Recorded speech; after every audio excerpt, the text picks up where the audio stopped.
NewsNation's Elina Shirazi joining us live in Washington, tracking the very latest. Elina. Natasha, good evening to you. It really is a little bit of mixed messaging here, I'd say. Biden and Netanyahu, as you mentioned, not exactly on the same page here, but we know that Netanyahu called the three-phase ceasefire deal a non-starter until all of their conditions are met. But meanwhile, just a few hours ago, the United States, Egypt, as well as Qatar, the mediators here in this, they released a statement again hours ago calling on Hamas and Israel to finalize some sort of agreement.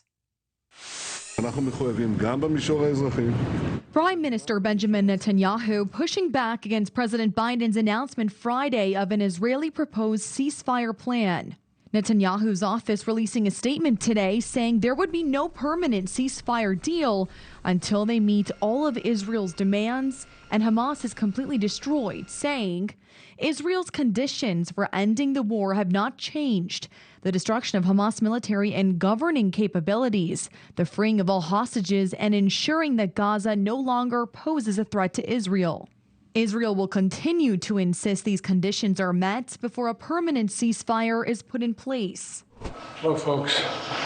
Netanyahu's comments come a day after President Biden detailed a three-phase deal presented by Israel to Hamas. Phase 1 would last 6 weeks and include the withdrawal of Israeli forces from populated areas of Gaza and the release of some hostages in exchange for hundreds of Palestinian prisoners. President Biden saying American hostages would also be released at this stage.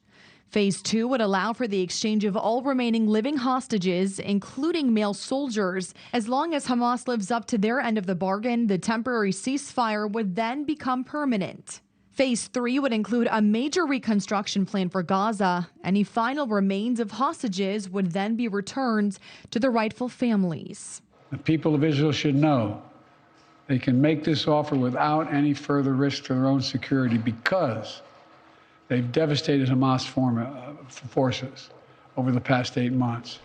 At this point, Hamas no longer is capable of carrying out another October 7th. It's one of Israel's main objectives in this war, and quite frankly, a righteous one. And today we know that Prime Minister Benjamin Netanyahu, he did accept an invitation from Speaker of the House Mike Johnson to address Congress here in Washington, D.C. If he does that, if he does move forward with it, it will be his 4th time doing so. But all of this, Natasha, of course, this time would come at a pivotal moment for his country as well as the rest of the world.